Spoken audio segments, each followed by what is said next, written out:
स्वस्ति श्री गणेशाय नमः। ओम मां सरस्वती नमः। ओम अस्मद गुरु चरण कमलेभ्यो नमः। ओम अस्मद सर्वगुरुभ्यो नमः। ओम ग्राम देवताभ्यो नमः। ओम नगर देवताभ्यो नमः। ओम श्रीमन्महागणाधिपतये नमः। लक्ष्मीनाथ समारंभा नाथयामुन मध्यमाम् अस्मदाचार्य पर्यन्ताम् वन्दे गुरु परम्पराम्। वसुदेव सुतं देवं कंसचाणूरमर्दनम् देवकी परमानन्दम् कृष्णं वन्दे जगद्गुरुम्। कृष्णाय वासुदेवाय हरये परमात्मने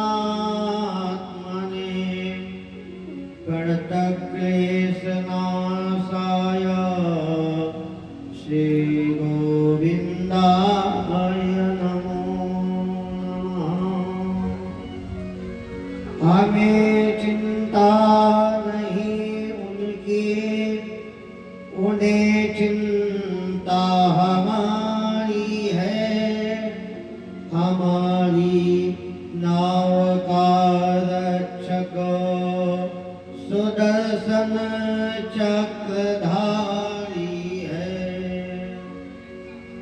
अपने अपने घरन की सबकाहों को पीर, उदय पीर सब घरन की सो धन्य धन्य रघुवीर। रे मन हरि का भजन कर, जब तक सुखी शरीर। वृद्ध भये पछताएगा, अंग अंग में पीर। राम नाम की लूट है, लूट सके सो लूट। एक दिन ऐसा आएगा, सब जाएगा छूट।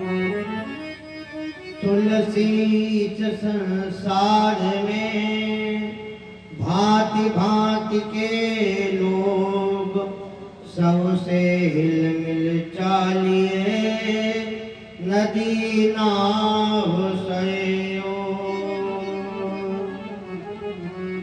नदी नाव सहयोग। अकारण करुणा वाले अनंत से विरोषित जगत नियंता जगदीश्वर परम ब्रह्म परमेश्वर श्री कृष्ण जी, सर्वेश्वरी ईश्वरी राधा मैया, महाकाली महालक्ष्मी महासरस्वती स्वरूपा श्री पराम्बा श्री जगत जननी दुर्गा मैया, अनंत बलवंत श्री मंत्रलाल जी महाराज, भूत भावन भगवान भोलेनाथ, सभी के चरणों में दंडवत प्रणाम निवेदित करते हुए कथा पंडाल में उपस्थित हो हमारे परीक्षित जी, सापत्नी, उनके परिवारीजन, स्वजन, मित्रजन कथा पंडाल में उपस्थित हो भक्तगण, सभी का आज की कथा में हार्दिक अभिनंदन, स्वागत। आज पंचम पर्व की कथा प्रारंभ होने जा रही है। हम सभी लोग कथा कहने और सुनने का उपक्रम करें, उससे पहले मन और वाणी को पवित्र करने के लिए 2 बार प्रभु नाम संकीर्तन तत्पश्चात भगवान और भक्त की कथा में प्रवेश। बोलिए गोविंद भगवान की जय।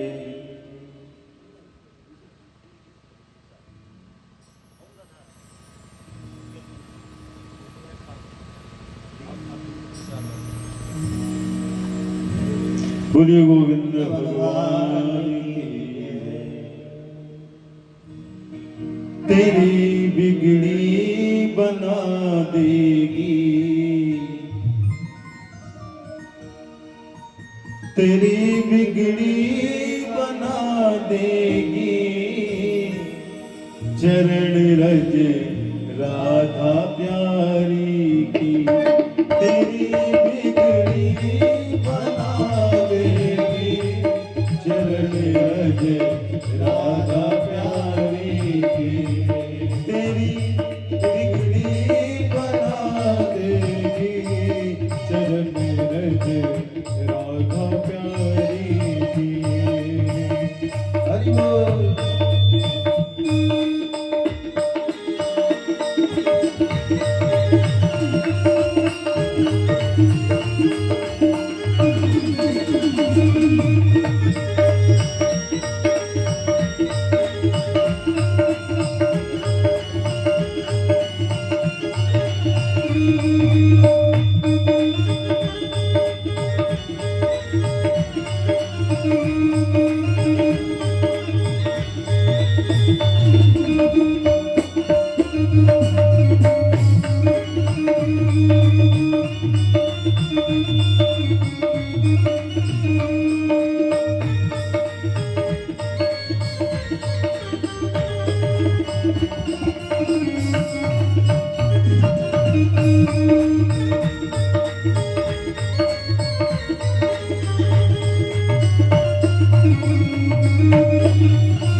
देख मस्तक पर लगा कर, देख मस्तक पर सोई किस्मत जगा देगी, सोई किस्मत जगा देगी।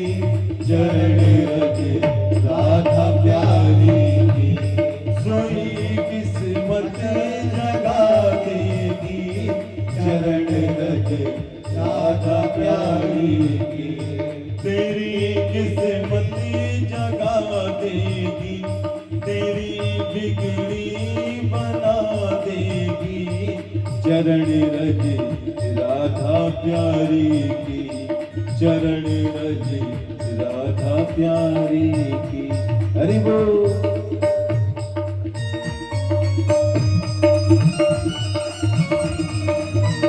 हरि हरि बोल।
तुझे सबसे बचा लेगी, तुझे सबसे बचा लेगी। चरण रज राधा प्यारी की, तुझे सबसे बचा लेगी। चरण रज राधा प्यारी की, तेरी बिगड़ी बना लेगी। चरण रज राधा प्यारी की। हरि बोल।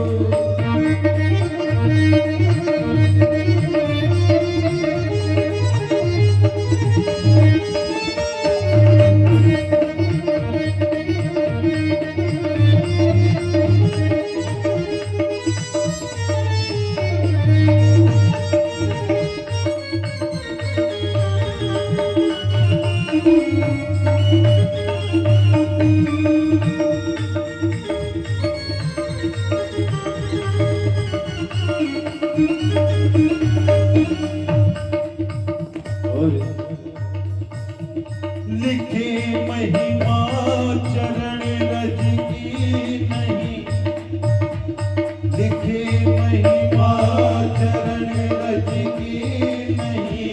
ये दास की हस्ती, लिखे महिमा चरण रज की नहीं है।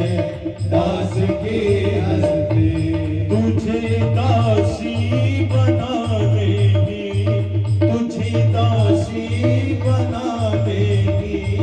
चरण रज श्याम प्यारी की, तुझे दासी बना देगी।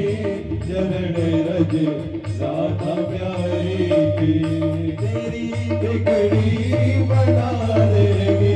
चरण रज राधा प्यारी की, तेरी बिगड़ी बना देगी।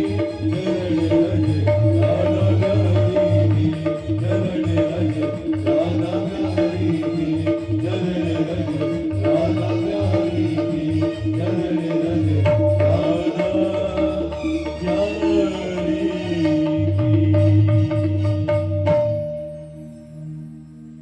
श्रीमद् भागवत महापुराण की जय हो। बांके बिहारी लाल की जय हो। गंगा यमुना मैया की जय हो। श्री व्यास जी महाराज की जय हो। श्री सुखदेव जी महाराज की जय हो। कल आप सभी लोगों ने भगवान का जन्म उत्सव, परम उत्सव मनाया। कहते चतुर्थे कृष्ण जन्मनि, भागवत की कथा में चतुर्थ दिवस भगवान कृष्ण के जन्म की कथा आती है। आप सभी लोगों ने बड़े प्रेम पूर्वक उसको मनाया। जब प्रातः काल जो नंद बाबा की बहन है नंदा, सुनंदा ने नंद जी को जब समाचार दिया था तो नंद ने बहनों को बहुत से उपहार भेंट किए। नंद बाबा ने ब्राह्मणों को बुलवाया, स्वस्ति वाचन आदि कर्म करवाए, जात कर्म किए और बाबा नंद ने 1.25 लाख गौओं का दान किया, गाय का दान किया। ऐसा भागवत जी में प्रमाण मिलता है। इधर कारागार में जब रात में वसुदेव जी पहुंच जाते हैं, प्रातः काल जब कन्या के रोने की आवाज से पहरेदार उठते हैं, पहरेदार जाकर राजा कंस को समाचार देते हैं। राजा कंस स्वप्न देख रहा होता है और स्वप्न में ही जब समाचार मिलता है तब वो तुरंत कारागार में पहुंचकर देखता है कि इस बालक की जगह कन्या का जन्म हुआ। मन में सोचता है, लगता है देवता लोग भी झूठ बोलने लगे। आकाशवाणी हुई, देवताओं ने कहा कि अष्टम लाल देवकी का तुम्हारा काल होगा, लेकिन यहाँ तो कन्या है। फिर भी राजा कंस ने उस कन्या को लेकर जैसे ही जमीन पर पड़े पत्थर पर पटकना चाहा, वो कन्या पैर छुड़ाकर आकाश मार्ग में जाकर चतुर्भुजी रूप धारण करके राजा कंस से कहती है, किम मया हत्या मंदो जाता खलु तवान्तकृतः यत् क्वा पूर्व शत्रुमा हिंसी कपड़ान दथा। हे राजा कंस, तेरे पापों का घड़ा है वो भर गया है। तुझे मारने वाला गोकुल में पैदा हो चुका है। तेरा काल कंस पैदा हो चुका है। योग माया के द्वारा ये शब्द सुनकर कंस भयभीत हो गया और अपने राज्य में चला गया। इधर बाबा नंद के यहाँ परम उत्सव मनाया जा रहा। क्यों? क्योंकि 60 वर्ष की अवस्था में बाबा नंद के यहाँ पुत्र उत्पन्न हुआ है। महान उत्सव ब्रज में मनाया गया। नंद बाबा ने लाखों गांव दान दिए, वस्त्र आदि सुवर्ण आदि दान दिए, ब्राह्मणों को रजत आदि दान दिया। फिर एक अचानक से बाबा नंद को याद आया, गोपान गोकुल रक्षायाम निरुपम मथुराम गतः। बाबा नंद जो है ना, राजा कंस को पासित कर देते हैं। क्यों? बाबा नंद के पास 9 लाख गाय हैं। राजा नंद के पास, तो राजा कंस ने नंद के ऊपर टैक्स लगाया है, जिससे गोकुल की और ग्वाल वालों की रक्षा हो जाती है। इसलिए राजा कंस को टैक्स देते हैं। आज कर देने का समय आया राजा कंस को। नंद जी भूल गए तो एकदम से जब ध्यान आया तो ग्वाल वालों को गोकुल की रक्षा में लगाकर राजा कंस को कर देने के लिए नंद बाबा चल दिए। राजा कंस को कर देकर मन में सोचा, जब यहाँ तक आए हैं, मथुरा में आ ही गए हैं, तो अपने मित्र वसुदेव जी से मिल लेते हैं। जाकर वसुदेव जी से मुलाकात की।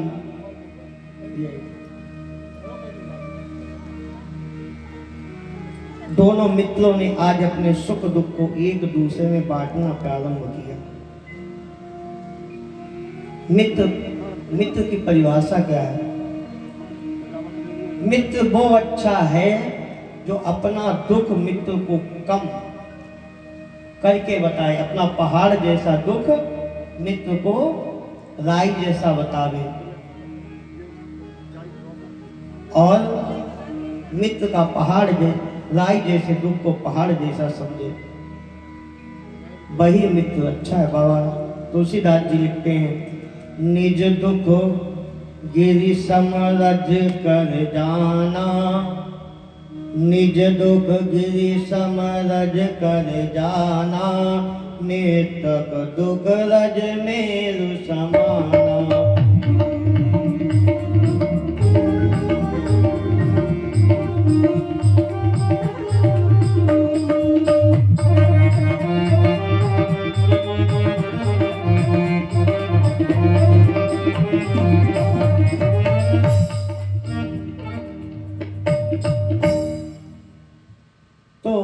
मित्र वही अच्छा है जो अपने मित्र के दुख को समझे। एक दूसरे को अपना दुख बताते बताते वसुदेव ने कहा, हे मित्र, लग रहा गोकुल पे कोई विपदा आई है, इसलिए आपको शीघ्र ही गोकुल जाना चाहिए। बाबानंद ने सोचा, जब मित्र कह रहा है तो जरूर कोई बड़ी बात होगी। ये सोचते हुए हरि शरणम का जाप करते हुए बाबानंद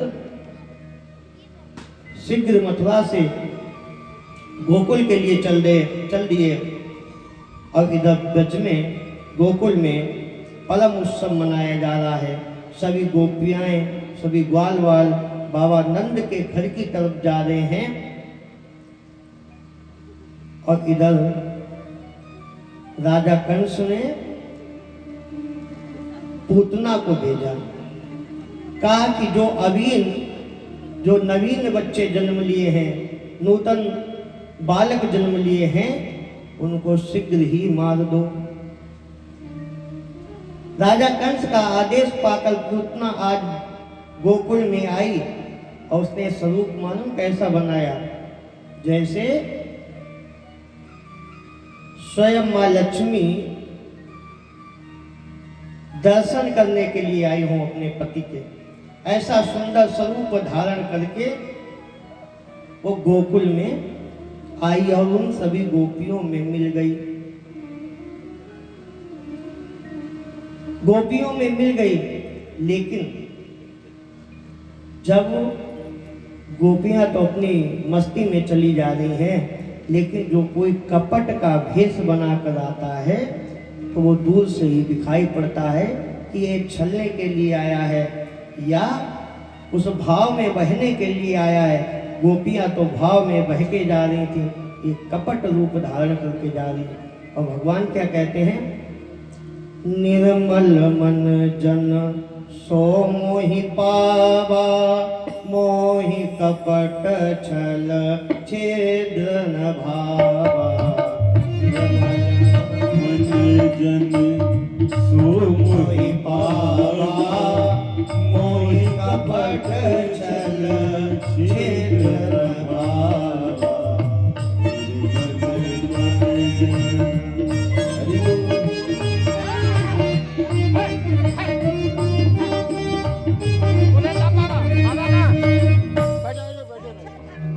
भक्तवत्सल भगवान की।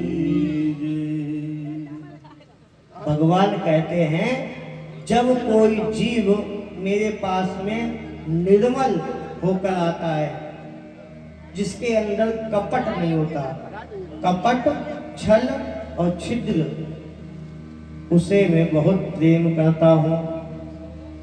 और पूतना का भेष कैसा है? कपटपूर्ण भेष है।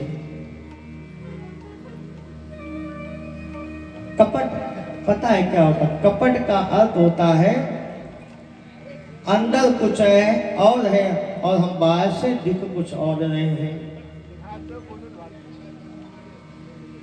अंदर से तो मेरा मन दूसरे के प्रति ऐसा भाव देश रखता है, लेकिन हम बाहर से दिखावा करते कि नहीं मैं समाज की सेवा करता हूँ, दीन दुखियों की सेवा करने वाला हूँ।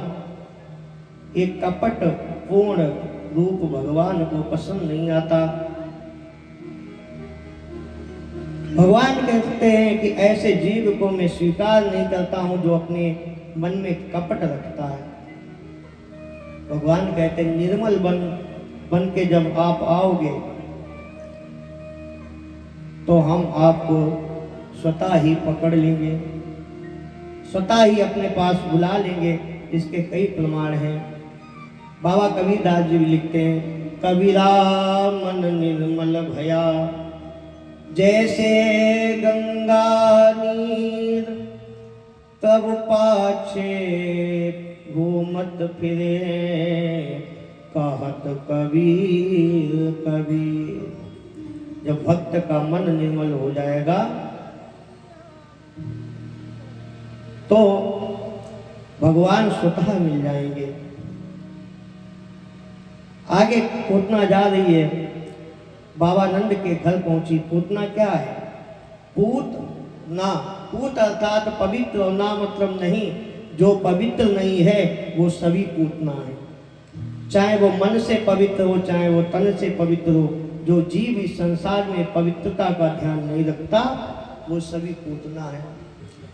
कंसेन प्रहिता घोड़ा पूतना बाल घातनी, शिशु चचारनी घंटे पुरग्राम ब्रजादिषु। सुंदर सा रूप बनाकर पूतना नंद के भवन में आई और यशोदा मैया के पास में जाकर बोली, दीदी आपने पहचाना नहीं, मैं आपकी दूध की बहन हूं। यशोदा मैया ने नहीं पहचाना, फिर भी कह दिया हाँ पहचान लिया। क्योंकि यशोदा माँ ने सोचा यदि मैं कहूंगी कि नहीं मैंने नहीं पहचाना तो इनको खराब लगेगा, बुरा लगेगा।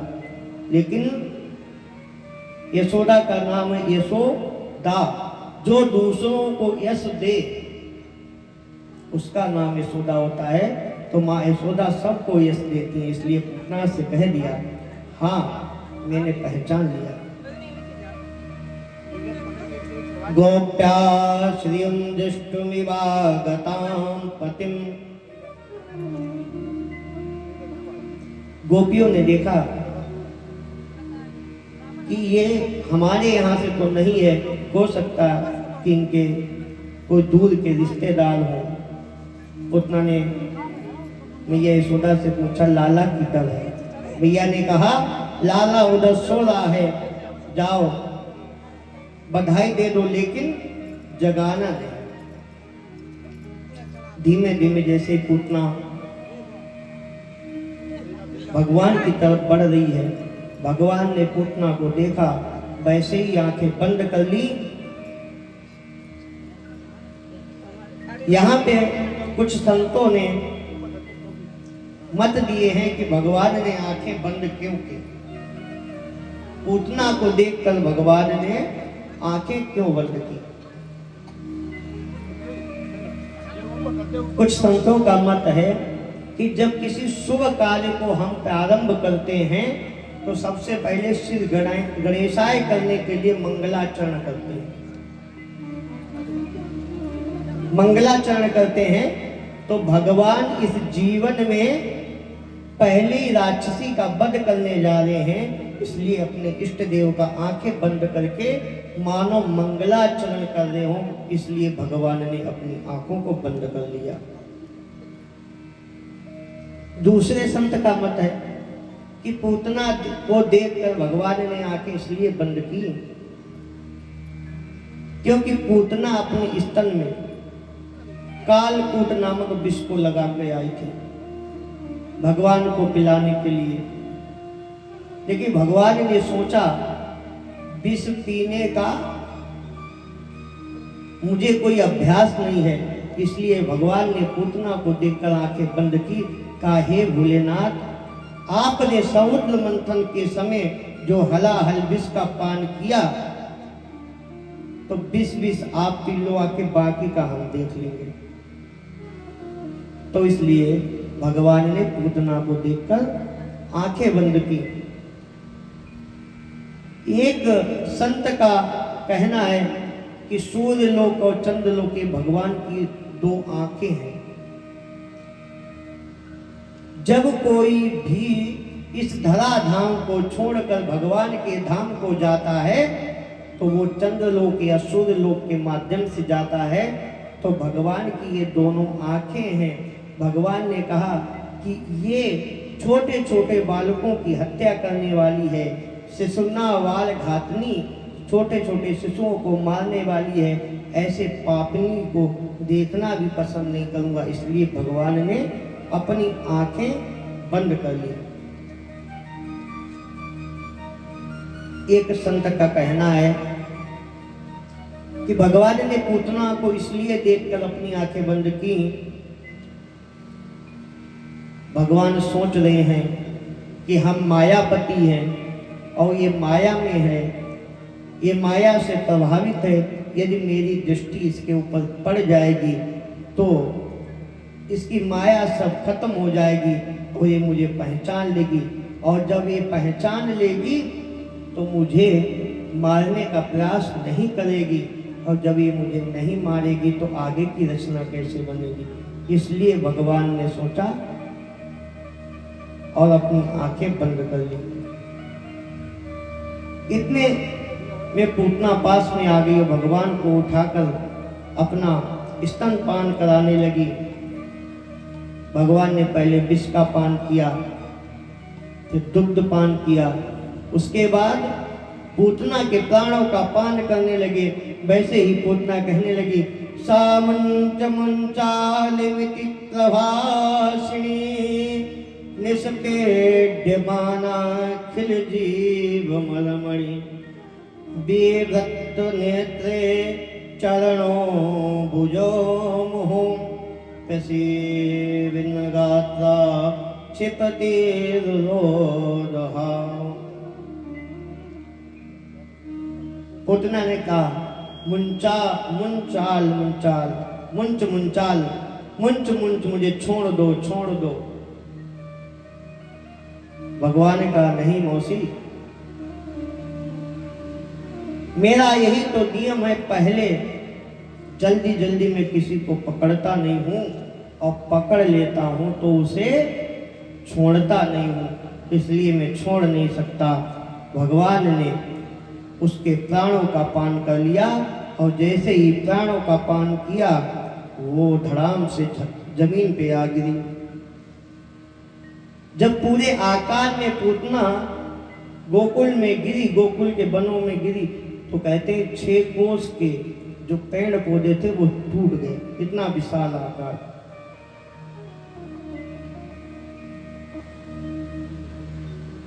पतनोपि तदेहस्त्रे गाव्य तद्दुमान चूर्णयामास राजेन्द्र मेदासे तदद्भुतम। पूतना के गिरने से इतनी तेज आवाज हुई कि ब्रज गोकुल के सभी ग्वाल तोड़कर उसी तरफ भागने लगे। पूतना के इतने विशाल शरीर को देखकर ग्वाल वालों ने देखा कि कृष्ण जो हैं उसके वक्ष स्थल पर खेल रहे हैं, सीढ़ियां लगाकर लाला को उतारा। गोकुलवासियों ने पूतना के छोटे छोटे टुकड़े करके अग्निदाह संस्कार किया। जैसे ही अग्निदाह संस्कार किया, एक बहुत खूबसूरत बात हुई। क्या? भस्मी होत पूतना तन से निकसी गंध अपार। जैसे ही पूतना अग्नि में जलने लगी वैसे सुगंध निकली। तो किसी ने पूछा, सुगंध? पूतना तो राक्षसी थी, पूरे जीवन इसने पूरे कर्म किए और मरने के बाद इतनी सुंदर खुशबू सुगंध कैसे आई? तो एक संत ने कहा, जिसको भगवान ने स्पर्श कर लिया हो उसमें फिर कोई दोष नहीं बचता। भगवान जिसको देख लेता है उसमें भी कोई दोष नहीं बचता। इसलिए पूतना को जलने के बाद में सुगंध प्राप्त हुई। इधर लाला को यशोदा मैया लेके पहुंची हैं गोकुल में और नजर को झाड़ने लगती हैं।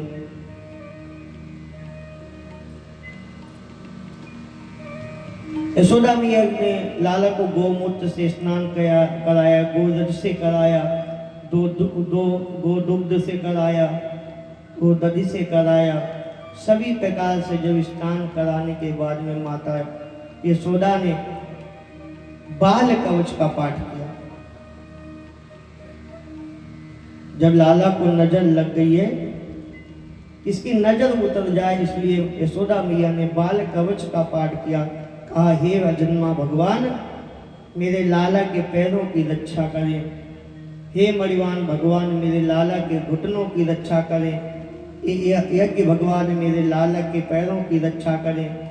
अच्युत भगवान मेरे लाला के कमर की रक्षा करें। हयग्रीव भगवान मेरे लाला के पेट की रक्षा करें।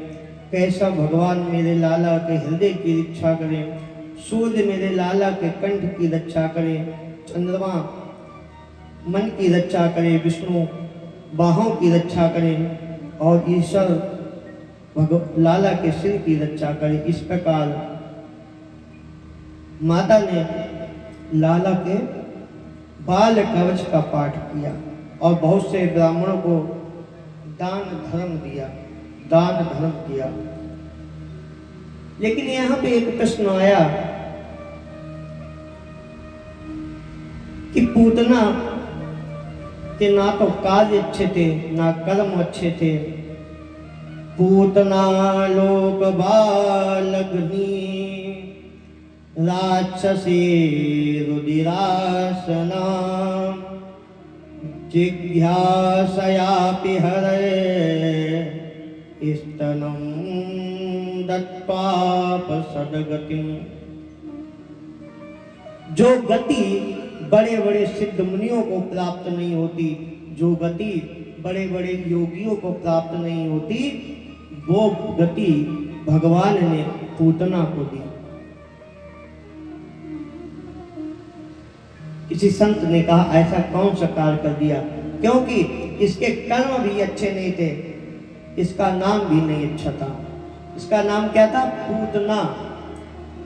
पूत पवित्र और ना मतलब नहीं, जो हमेशा अपवित्र कार्य करने वाली हो, जिसका नाम भी अच्छा ना हो, उसको भगवान ने अपनी मां की गति को प्रदान किया।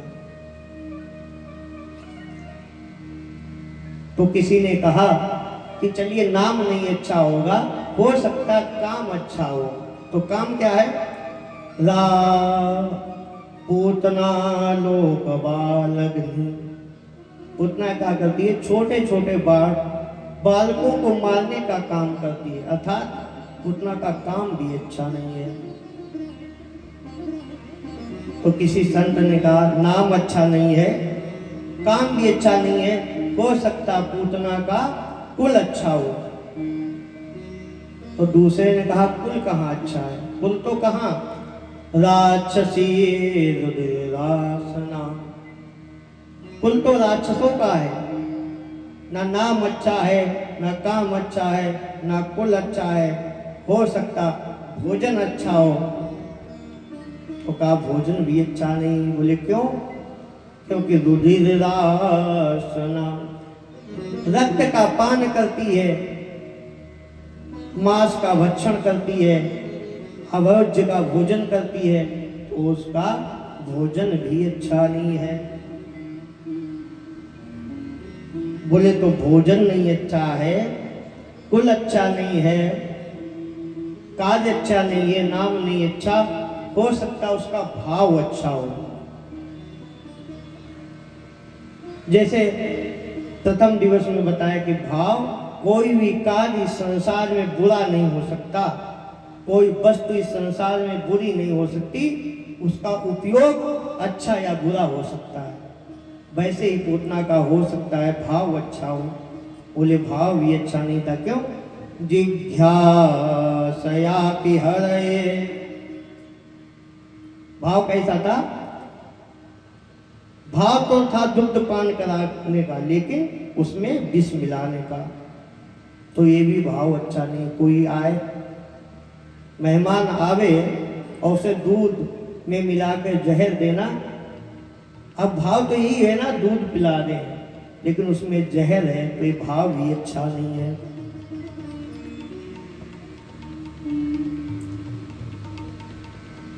तो संत ने पूछा, फिर भगवान ने उसको अपनी मां की गति क्यों दी? बोले भगवान ने उसको गति इसलिए दी क्योंकि मां ही इस संसार में अपने बेटे को दुग्ध का पान कराती है, स्तन पान कराती है। सो पूतना ने भले ही उसमें विष हो, लेकिन स्तन का पान कराया। भगवान ने पूतना को अपनी मां समझकर उसे अपनी मां की गति प्रदान की और अपने लोक को भेजा। भक्तवत्सल भगवान की जय। श्री राम जय जय राम। श्री राम जय जय राम। श्री राम जय जय राम। श्री राम जय जय राम। श्री राम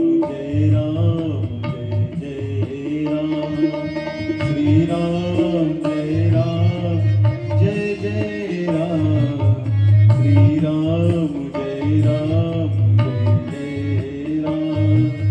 श्री राम जय जय राम।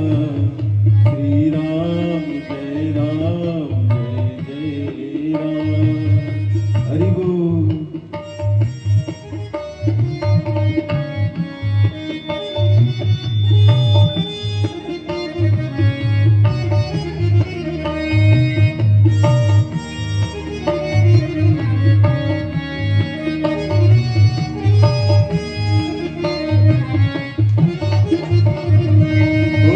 कौशल्या की प्यारी राम, दशरथ राजे दुलारे राम। कौशल्या के प्यारे राम, दशरथ राजे दुलारे राम। श्री राम जय जय राम। श्री राम जय जय राम। हरि बोल।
गोविंद भगवान की जय।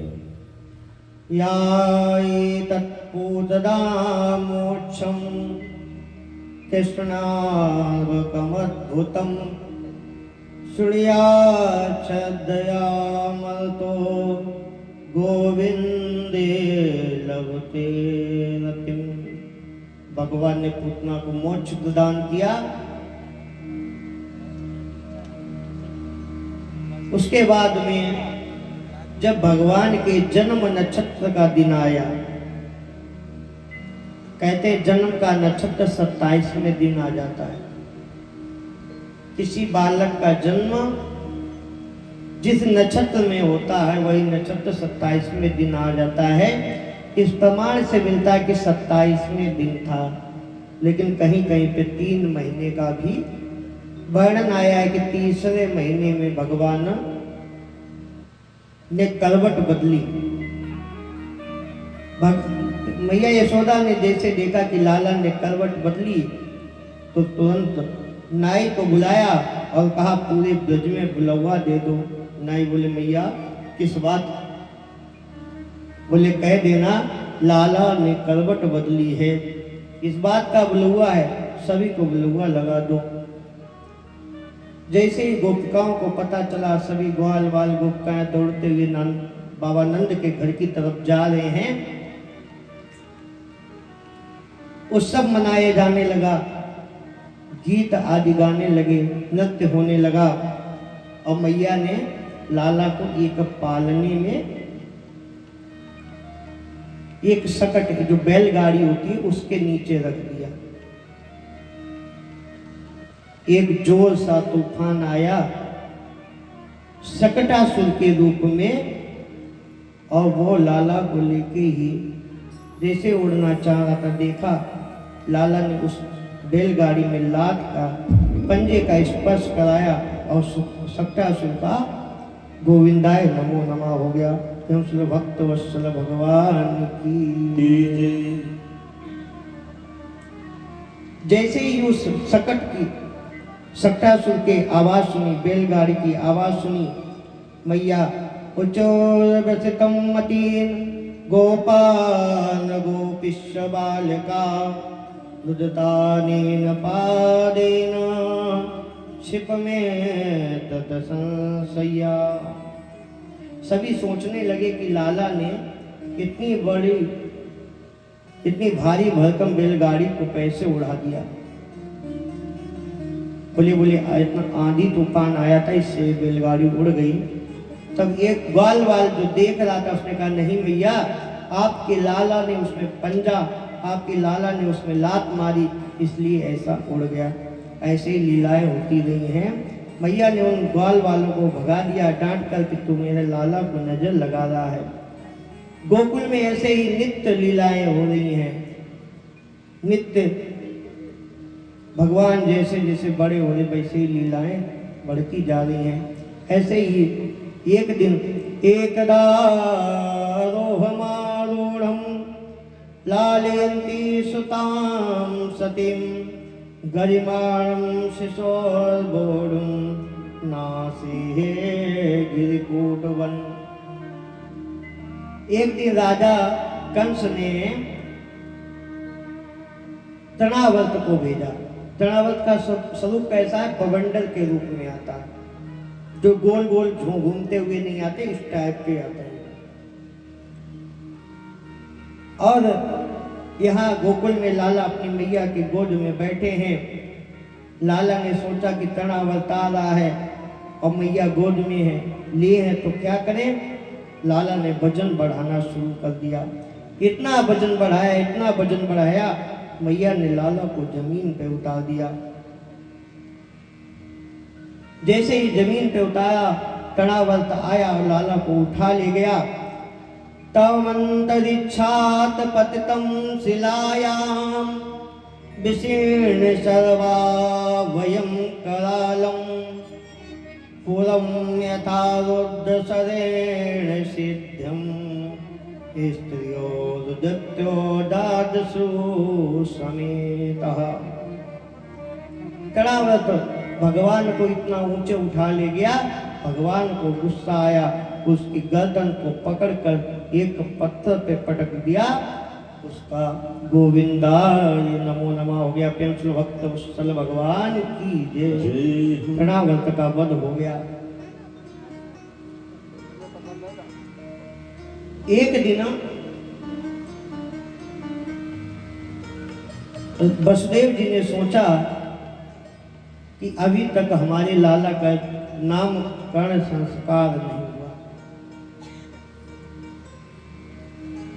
वसुदेव जी ने जो अपने कुल गुरु हैं उनको बुलाया।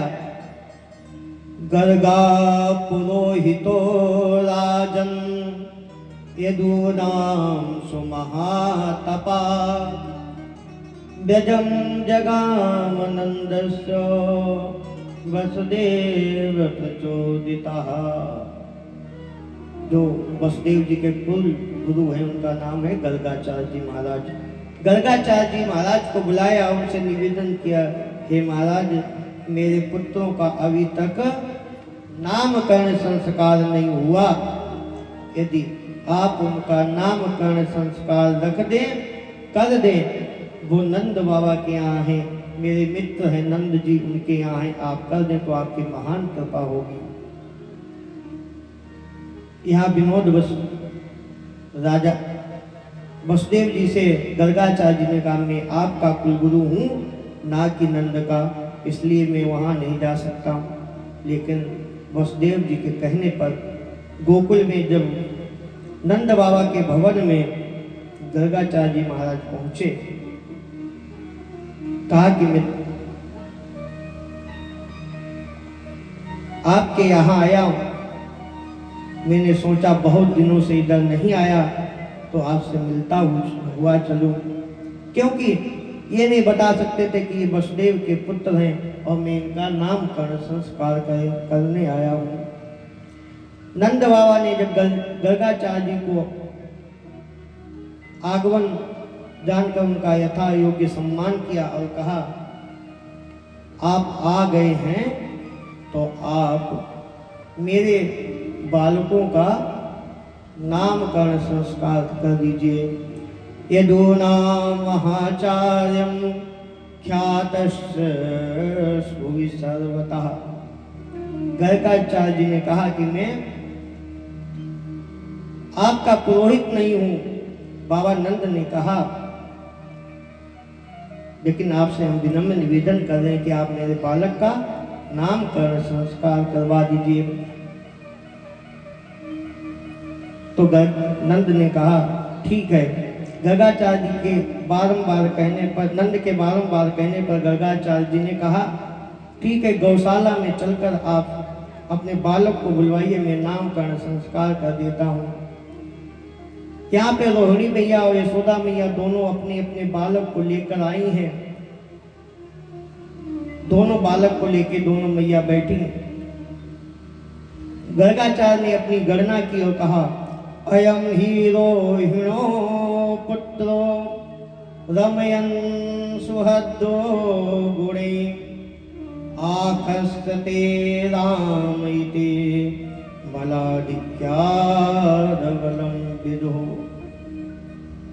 ये जो रोहिणी का पुत्र है इसका नाम बलराम होगा, क्योंकि ये बल में अधिक होगा, इसलिए इसका नाम हम बलराम रख देते हैं। बहुन संति नामानि रूपाणि च सुतस्ते। जब बारी आई भगवान के नाम की रखने की, आकस्ते राम इति बलाक्यादि बलं विदु। अहम ही रोहिणो पुत्रम रमयन सुहृद्यो गुणे। उनका नाम बलराम होगा। नारायण समो गुण और इसमें नारायण के समान गुण है।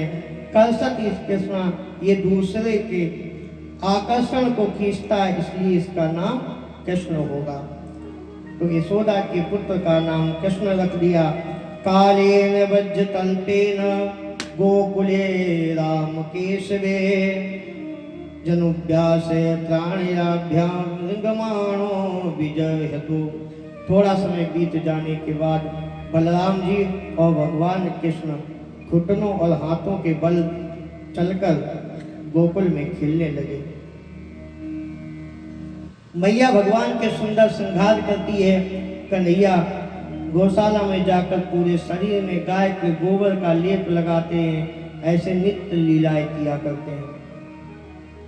मैया कहती हैं, कन्हैया से क्या तुम पूर्व जन्म में सूकर थे क्या? कन्हैया कहते मैया ने सही पहचाना है।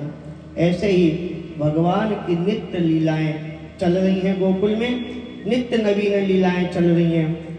चोरी चोरी लीला, माखन चोरी लीला, बहुत सी नित्य नित्य लीलाएं हो रही हैं। बस्सा नमन चन कचड